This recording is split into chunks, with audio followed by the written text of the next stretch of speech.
बच्चों आज हम करेंगे जो हमारा फंक्शनल डिपेंडेंसीज एंड नॉर्मलाइजेशन का सेक्शन है, वहां पे हम इसका आज बेसिक या बेस टॉपिक करेंगे कि फंक्शनल डिपेंडेंसीज होती क्या है।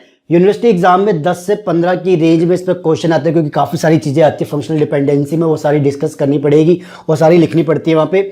नेट गेट में इससे रिलेटेड क्वेश्चंस तो आपके पास आएंगे ही आएंगे। और एक चीज़ बता दूं गाइज कि जैसे जैसे हम इस सेक्शन के अंदर आगे बढ़ेंगे आपको कंफ्यूजन क्रिएट होनी शुरू हो जाएगी, क्योंकि काफ़ी सारे टाइप्स है हमारे पास। तो इसका सबसे छोटा सा स्मॉल तरीका यही है कि वीडियोस के देख देख के नोट्स बनाते जाओ ताकि आपकी प्रैक्टिस और डाउट्स क्लियर हो जाए, ठीक है। अदरवाइज फिर गाइज अगर कोई कहीं पे कंफ्यूजन क्रिएट होगी और ये सेम टॉपिक आगे यूज होना है तो फिर पूरा का पूरा टॉपिक आपको क्लियर नहीं हो पाएगा। तो इसलिए प्लीज नोट्स बना के करना। जल्दी से डिस्कस करते हैं कि फंक्शनल डिपेंडेंसीज एग्जैक्टली में क्या चीज है। देखिए, it is a result of inter relationship between attributes और इन टप्पल्स इन एनी रिलेशन। ये कहता है कि आपके पास एक रिलेशन और एक टेबल है, तो आप उनका क्या कर रहे हो कि उसमें जो एट्रीब्यूट्स हैं उनके बीच में इंटर रिलेशनशिप, कोई रिलेशनशिप बना रहे हो तो कोई रिजल्ट हमें मिल रहा है, या जो उनके रिलेशन है, जो टेबल है, उनमें जो टप्पल्स है उनके बीच में क्या एक रिलेशनशिप, इंटर रिलेशनशिप बन रहा है, तो जिसकी वजह से कोई रिजल्ट हमें मिल रहा है। तो ये क्या होगी, वो हम कहते हैं कि ये कुछ हम फंक्शनल डिपेंडेंसीज बना रहे हैं, ठीक है। तो क्या हुआ कि एक टेबल है तो कॉलम्स के बीच में कोई रिलेशनशिप बना के हमने बोला फंक्शनल डिपेंडेंट है, या कोई जो हमारे रोज है उसके बीच में कोई रिजल्ट हम निकालते कि हाँ ये रोज इस तरीके से इसके साथ ज्वाइंट हो रही है, इंटररिलेट कर रही है, तो हम क्या कहेंगे कि फंक्शनल डिपेंडेंट है। बट किस बेस पे उसको देखते हैं। देखो क्या कॉन्सेप्ट है, जो फंक्शनल डिपेंडेंसी होते हैं it helps in normalization and reduces the redundancy. अब ये जो कॉन्सेप्ट है, जो हम रिजल्ट निकालते हैं एट्रीब्यूट्स का इंटर रिलेशनशिप या इंटर रिलेशनशिप निकालते हैं हम टप्पल्स का, ये सारा हमें हेल्प करता है सब नॉर्मलाइजेशन में, ताकि हम रिड्यूस कर सके रिडंडेंसी को। वहां पे सबसे बड़ी प्रॉब्लम क्या थी, रिडंडेंसी को, डुप्लीकेट वैल्यूज को रिड्यूस करना। तो फंक्शनल डिपेंडेंसी के कॉन्सेप्ट की हेल्प से हम नॉर्मलाइजेशन के अंदर रिडंडेंसी को रिमूव करते हैं। अब आगे देखो, इन रिलेशन, अब जैसे इसका कॉन्सेप्ट चालू होता है वो कहता है इन रिलेशन आर। मेरे पास एक रिलेशन, एक टेबल है आर, जिसके अंदर वो क्या कर रहा है एक्स एंड वाई, दो क्या है ये, are two subsets of set of attribute. अब टेक्निकल चीजें को समझाता हूं। एक टेबल है आर जिसके अंदर X and Y are two subsets of sets of attributes. एक रिलेशन टेबल है, टेबल के अंदर क्या होते हैं कॉलम्स, कॉलम्स को हम क्या बोलते हैं एट्रीब्यूट्स। तो ये कहता है कि मान लो कि एक टेबल है आर, उसके अंदर बहुत सारे कॉलम है, मतलब इन कॉलम का सेट मान लिया हमने, उसमें से कुछ कॉलम मैंने निकाल लिए जिसको मैंने एक्स कहा, और कुछ कॉलम मैंने निकाल लिए जिसको मैंने वाई कहा। अब वो कुछ कॉलम एक भी हो सकता है या दो या तीन चार भी हो सकते हैं, ठीक है, वो डिपेंड करता है हमारे टॉपिक पे या कॉन्सेप्ट पे। बट यहाँ पे हम क्या कह रहे हैं कि एक्स एक क्या है, सबसेट है, जितने भी मेरे पास कॉलम्स है इस टेबल में उसका कुछ हमने एक कॉलम निकाल के एक्स के से डिनोट कर रहे हैं, और वाई के अंदर कुछ कॉलम हमने डाल के रिलेशन से कुछ कॉलम लिए उसको हमने वाई के अंदर डाल दिया, ठीक है। तो सबसेट हम बोल रहे हैं। तो यहाँ पे क्या कहता है कि in relation R X and Y are two subsets of the sets of attribute R के, देन हम क्या कहते हैं Y is set to be functional dependent, ठीक है। हम क्या कह रहे हैं कि वाई फंक्शनल डिपेंडेंट होगा ऑन एक्स, एक्स पे अगर a given value of all attributes in X, X के अंदर जितने भी एट्रीब्यूट है, चाहे वो अकेला एट्रीब्यूट हो चाहे दो हो या तीन हो, उसके अंदर जो भी वैल्यूज है यूनिकली डिटरमिन्स करती है वैल्यूज ऑफ वाई की। यानी कि उस एक्स के अंदर जितने एट्रीब्यूट्स हैं उन सबकी वैल्यू अगर मैं लूँ एक रो की, तो उससे यूनिकली वैल्यू निकलनी चाहिए मुझे वाई की। अगर अगेन मैं उसकी दूसरी कोई टप्पल की वैल्यू लूँ उन एक्स के अंदर से, तो यूनिक वैल्यू निकलनी चाहिए वाई की, ठीक है जी। अभी जब एग्जाम्पल आएगा आपको अच्छे से क्लियर हो जाएगा। जैसे अगर हम, और इसको हम रिप्रेजेंट कैसे करते हैं कि x के साथ हम एरो लगाते हैं y, यानी कि ये क्या कहता है y डिपेंड्स ऑन x। जो y की वैल्यू है वो डिपेंड करती है x पे, मतलब कि x की हर एक यूनिक वैल्यू पे मुझे y की एक यूनिक वैल्यू मिलेगी, ठीक है जी। अब यहाँ पे और हम इसको क्या कह सकते हैं कि x डिटरमिन्स y। यहाँ पे देखो y डिपेंड्स करता है x पे, या जैसे मैं क्या कह सकता हूँ x डिटरमिन करता है y को, कोई भी x से मैं डिटरमाइन कर सकता हूँ y की वैल्यू, या y डिपेंड करता है x पे कि y की वैल्यू x पे डिपेंड करती है, ठीक है। अब एक एग्जांपल लेते हैं, उससे आपको सारी डेफिनेशन जो भी डाउट क्रिएट होगा वो क्लियर हो जाएगा। देखना ध्यान से, ये मेरे पास एक टेबल है, ठीक है। इसके अंदर मैंने एक कॉलम का नाम ले लिया x, एक कॉलम का नाम ले लिया y, ताकि आपको सिंपली समझ में आ जाए। तो एक एक कॉलम का नाम मैंने x और y ले लिया, ठीक है। यहाँ पे सेट भी हो सकता है, अकेला भी हो सकता है। अब x के अंदर वैल्यू क्या है, a b c a, okay. y के अंदर वैल्यू क्या है, 1 22 65 1। अब हमने कहा कि अगर ये टेबल है मान लो, और ये ऐसे वैल्यूज है, और मैंने कहा लिखा साथ में टेबल के कि x एरो y ऐसे लिखा, मतलब y डिपेंड्स करता है x पे, या y फंक्शनली डिपेंडेंट है x पे। तो जिसका मतलब क्या हुआ कि हर x की वैल्यू से मैं y की यूनिक वैल्यू निकाल सकता हूं, ठीक है। कैसे, अब देखो ये कहता है कि देखो यहाँ पे इसका फंडा क्या है कि अगर हमने ये लिखा है ना कि x of y functionally dependent है x पे, जिसका मतलब क्या होता है कि t1x, मतलब x है ये मेरे पास, उसका कोई टप्पल ले लिया मैंने पहला, जैसे मैंने इसको माना t1, ओके। इसको मैंने बोला t1x के अंदर, t1x के अंदर वैल्यू क्या है a, ओके। t2x, x के अंदर t2 ले लिया मैंने, अगर वो इक्वल टू है मतलब सेम वैल्यू होनी चाहिए, है ना। अगर मैं इक्वल टू लिख रहा हूं तो सेम वैल्यू होगी ना।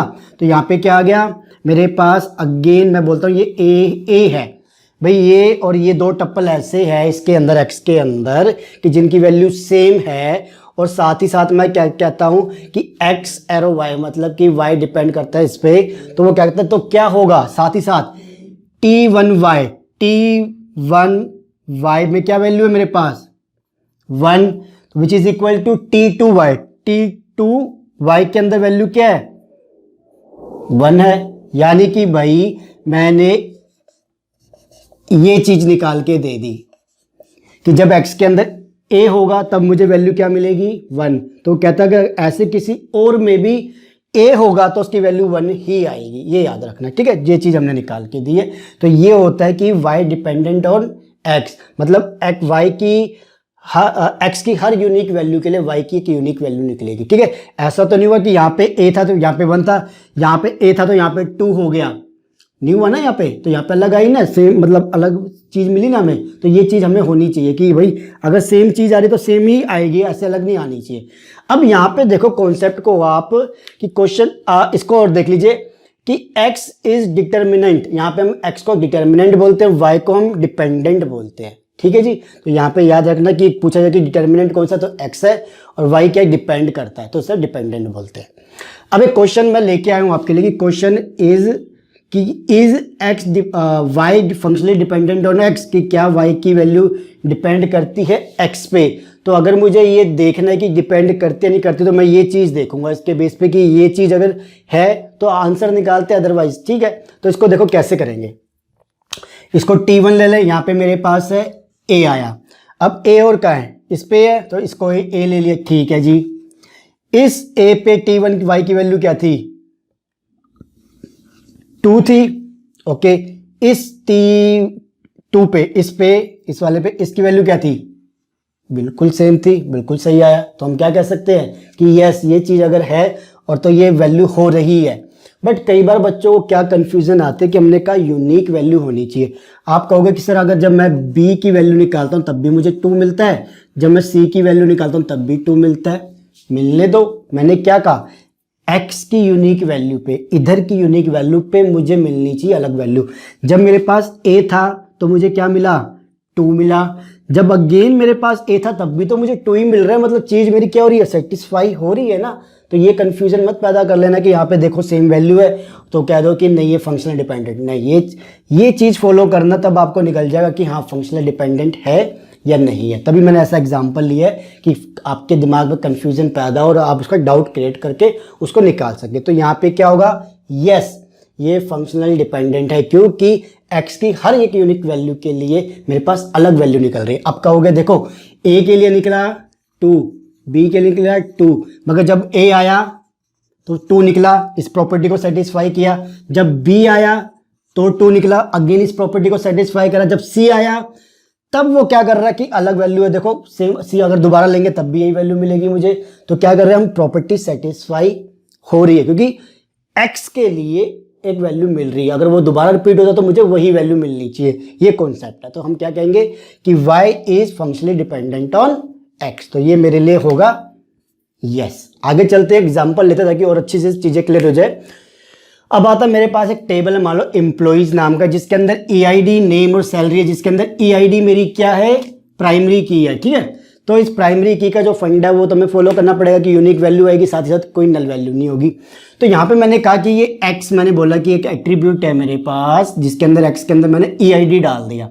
अब मैं बोलता हूँ कि वाई मेरे पास क्या है, सेट ऑफ एट्रीब्यूट है जिसके अंदर नेम और सैलरी मैंने डाल दी है।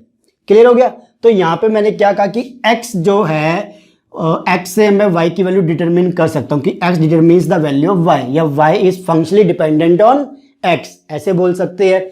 अब जब भी ऐसा हो कि एक इधर है और दो इधर है, ठीक है, एक एट्रीब्यूट इधर है और जो दो इधर है, मतलब एक डिटर्मिनेंट और दो मेरे क्या होंगे, डिपेंडेंट होंगे, तो उसको मैं कैसे लिख सकता हूं कि अगर ये ऐसे कर रहा है तो अकेला x ईआईडी y नेम, मतलब नेम को भी निकाल सकता है, अलग से यूनिकली आइडेंटिफाई कर सकता है। मेरे से पूछा जाए कि ईआईडी 1 का नाम क्या है, बता सकते हो? यस आदित्य। मैंने पूछा ईआईडी 5 वाले का नाम क्या है, मनोज, ठीक है जी। बट क्या ये उल्टा है? नहीं है। क्या मनोज की आईडी क्या है, मनोज की आईडी बताओ। मनोज की आईडी 5 है, 2 है, गलत हो गया, दो आंसर तो नहीं होने चाहिए, अलग वैल्यू नहीं आनी चाहिए जो हमारा रूल कहता है। बट यहाँ पे इसके लिए एक अलग वैल्यू मिल रही है ना हमें, तो ये चीज होनी चाहिए। ऐसी ईआईडी सैलरी के लिए देख लो कि ये बताओ कि जिसकी ईआईडी 3 है उसकी सैलरी क्या है, 9000, जिसकी ईआईडी 5 है उसकी सैलरी क्या है, 9000, अलग वैल्यू आ रही है। कैसे? ईआईडी अलग हो रही है, एक्स की वैल्यू अलग हो रही है, ठीक है जी। बट सैलरी जिसकी 9000 है उसका नाम बताओ या उसकी ईआईडी बताओ, तो यहाँ पे 3 भी है और इसकी सैलरी वाले की 5 भी है, तो 2 वैल्यू होगी, गलत हो गया यहाँ पे आंसर। तो इसलिए ईआईडी से हम अलग से निकाल सकते, इससे अलग से निकाल सकते, इससे उल्टा नहीं निकाल सकते, ठीक है गाइस। तो ये याद रखना कि अगर यहाँ पे 1 हो, ओके, और यहाँ पे 2 मेरे एट्रीब्यूट हो तो मैं इसको ऐसे अलग अलग लिख सकता हूँ। उसका मतलब क्या, ये अलग अलग भी फंक्शनल डिपेंडेंट है, कंबाइंडली नहीं है, अलग अलग भी है। ओके गाइस, आगे देखो। अब आता है फंक्शनल डिपेंडेंसी चार्ट कि हम कैसे इन चीज़ों को डायग्राम या चार्ट की फॉर्म में रिप्रेजेंट करेंगे। तो मान लो ये मेरे पास एक रेक्टेंगल के अंदर एक बॉक्स है, बाहर हम लिखते हैं टेबल का नाम, ठीक है जी, टेबल का नाम लिखा। देन जो मेरी की होती है उसको भी हम एक बॉक्स के अंदर डालते हैं, रेक्टेंगल के अंदर रेक्टेंगल। तो ईआईडी को मैंने लिखा। अब ये किस को डिटरमिन कर रही है, देखो याद रखना, ये किसको डिटरमिन कर रही है, वहां से एरो लेके जाएंगे। तो ईआईडी किसको कर रही है, नाम को भी और सैलरी को भी, अकेले अकेले, ठीक है। तो एरो लगा दिए, ऐसे रिप्रेजेंट करते हैं। बट एक केस ऐसा भी आता है जहां पे हमें क्या करना है, देखना ध्यान से। ये मेरे पास प्रोफेसर नाम का टेबल है जिसके अंदर 4 कॉलम है, प्रोफेसर का कोड, उसका डिपार्टमेंट, टाइम और हेड ऑफ डिपार्टमेंट। ओके, तो यहाँ पे मेरे पास जो प्रोफेसर का जो कोड है वो क्या कर रहा है, अकेला ना चीज़ों को वो नहीं कर पाता यूनिकली आइडेंटिफाई। क्यों? क्योंकि एक प्रोफेसर बहुत सारे डिपार्टमेंट में या बहुत सारे ये मान लो सब्जेक्ट्स को पढ़ाता होगा, जरूरी थोड़ा एक ही सब्जेक्ट को पढ़ाता होगा, बहुत सारे सब्जेक्ट्स या डिपार्टमेंट में काम करता होगा, तो अकेले हम नहीं कर पा रहे थे। तो यहाँ पे क्या हुआ, एक professor can have multiple department, yes, तो डबल एरो लगाया। जब एक से मेरे को 2 वैल्यू या 3 वैल्यू मिले तो हम डबल एरो लगाते। तो एक professor can work in A multiple department, but यहाँ पे ये दोनों की तरह काम करते हैं, ये अकेला भी काम करेगा, ये भी करेगा, या दोनों मिलकर करेंगे, उसको देखते हुए डिपेंड करता है कि एरो कैसे लगाया।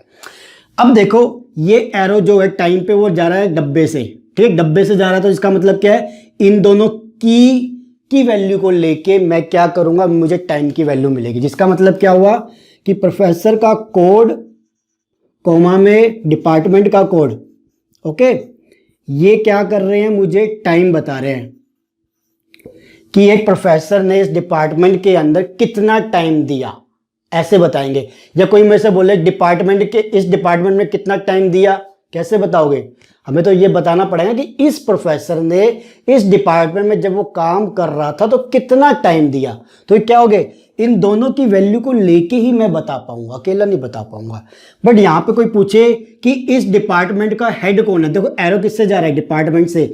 मुझसे कोई पूछे इस डिपार्टमेंट का हेड कौन है, तो मैं बता सकता हूँ क्योंकि हेड ऑफ डिपार्टमेंट एक ही होता है। तो मैं यहाँ पे क्या कहूँगा कि डिपार्टमेंट जो है ऐसे लिख सकता हूँ कि हेड डिपेंडेंट ऑन डिपार्टमेंट या department determines the value of head uniquely. ये अलग से बता रहा है, एरो बता रहा है मुझे, बट ये डब्बा क्या बता रहा है कि इन दोनों को चीज़ लेके मुझे चलनी पड़ेगी।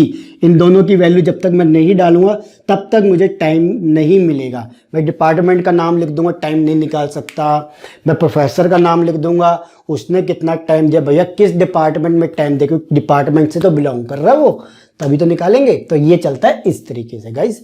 तो गाइस ये हो गया व्हाट इज फंक्शनल डिपेंडेंसी। अब इसके आगे कॉन्सेप्ट देखेंगे कि क्या हमारे पास टाइप्स है या नॉर्मलाइजेशन का जो कॉन्सेप्ट होगा उसको स्टार्ट करेंगे। बट ये कर लीजिए, वीडियो अच्छी लगे तो लाइक एंड शेयर कर लीजिएगा, चैनल को सब्सक्राइब कर लीजिएगा और प्लेलिस्ट का लिंक वीडियो के डिस्क्रिप्शन से फॉलो कर लीजिएगा। ठीक है, थैंक यू।